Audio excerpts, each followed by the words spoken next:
November 14 ಅಂದ್ರೆ ಎಲ್ಲರಿಗೂ ನೆನಪು ಬರೋದು ಮಕ್ಕಳ ದಿನಾಚರಣೆ. ಈ ಮಕ್ಕಳ ದಿನಾಚರಣೆ ಯಾರಿಂದ ಬಂತು ಮತ್ತು ಯಾವಾಗ ಬಂತು ಅಂತ ಈ ವಿಡಿಯೋದಲ್ಲಿ ನಾವು ತಿಳ್ಕೊಳ್ಳೋಣ. ಮಕ್ಕಳ ದಿನಾಚರಣೆ ಪಂಡಿತ್ ಜವಾಹರ್ಲಾಲ್ ನೆಹರು ಅವರಿಂದ ಬಂತು. ನವೆಂಬರ್ 14, 1889 ಅಲಹಾಬಾದಿನಲ್ಲಿ ಜನಿಸಿದರು.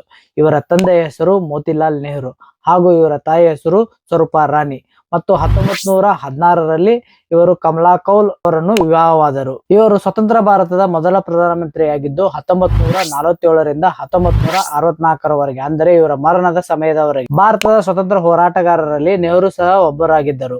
1955 ಭಾರತ ರತ್ನ ಪ್ರಶಸ್ತಿ ಕೂಡ ಇವರಿಗೆ ಸಿಕ್ಕಿತ್ತು. ಮಕ್ಕಳು ಪ್ರೀತಿಯಿಂದ ಇವರಿಗೆ ಚಾಚಾ ಅಂತ ಕರಿತಿದ್ರು.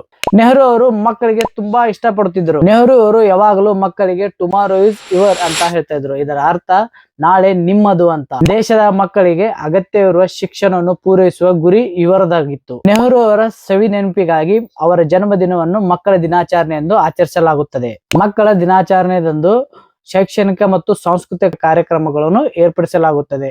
ಈ ವಿಡಿಯೋ ನಿಮಗೆ ಇಷ್ಟ ಆದರೆ ದಯವಿಟ್ಟು ಲೈಕ್ ಮಾಡಿ, ಶೇರ್ ಮಾಡಿ ಮತ್ತು ಸಬ್ಸ್ಕ್ರೈಬ್ ಮಾಡಿ. ಓಕೆ, ಬಾಯ್.